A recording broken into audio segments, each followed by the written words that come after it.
بسم اللہ الرحمن الرحیم۔ خود سے خدا تک، قسط نمبر 20۔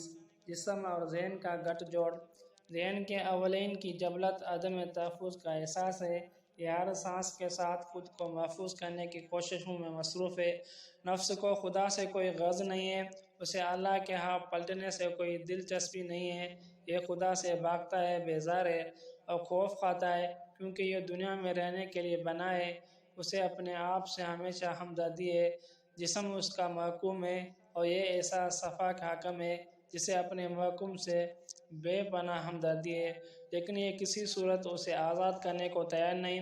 واضح رہے، نفس کے بارے میں جتنی بھی یہاں بات ہو رہی ہے، اس کا ہرگز یہ مطلب نہیں کہ دنیا کو چھوڑ کر الگ ہو کر بیٹھ جانا چاہیے۔ اسلام میں کوئی رہبانیت نہیں اور اللہ پاگل شخص کو پسند نہیں کرتا۔ یہ ایک اٹل حقیقت ہے۔ ہمیں اس دنیا میں اس وجود اور ذہن کے ساتھ جینا ہے۔ خیالات سے مکمل نجات کبھی ممکن نہیں ہے۔ نفس کی پیچیدگیوں کو مکمل طور پر جان لینے کا دعویٰ صرف اور صرف دماغ کی خلجانی ہی کہلا سکتا ہے۔ اصل راز یہ ہے کہ ذہن کی فطرت ہے کہ جب یہ کسی شے کو جان لیتا ہے تو اسے شے کی اہمیت، طاقت اور ہیبت اس کی نظر سے ہمیشہ کے لیے ختم ہو جاتی ہے۔ نفس کا علم حاصل کرنے کے لیے بعد ذہن آہستہ آہستہ نفس کے قید سے آزاد ہو جانے کو ممکن سمجھنے لگتا ہے۔ وہ جان لیتا ہے کہ وہ صرف نفس نہیں۔ جیسے جیسے آپ اس کتاب میں آگے پڑھتے چلے جائیں گے، ویسے ویسے آپ پر آپ کے نفس کے افعال، کمالات، اسرار اور کردار عیاں ہوتے چلے جائیں گے۔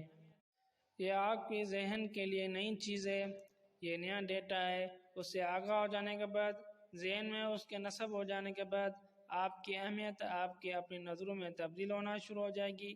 آپ کے اور آپ کے نفس کے درمیان ایک فاصلہ پیدا ہو جائے گا۔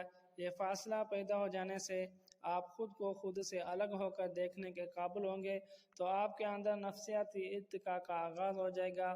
آپ جسے میں سمجھتے چلے آئے ہیں، آپ کو صاف نظر آنے لگے گا کہ بڑا دھوکہ ہے۔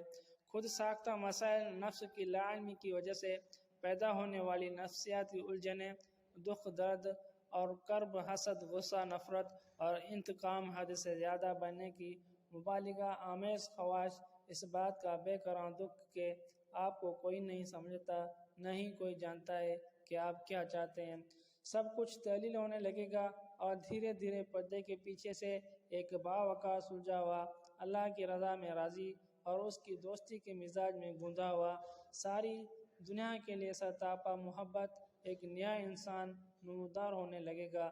نفس کی تربیت اس کے اصل علم کی فراہمی سے ہی ممکن ہے۔ اسلام میں نفس کو مارا نہیں جاتا، بلکہ اسے اللہ کی راہ میں مسلمان کیا جاتا ہے، اپنا ساتھی بنایا جاتا ہے، سب سے وفادار اور مخلص ساتھی، جو بغیر علم کے ہمارا سب سے بڑا دشمن ہے۔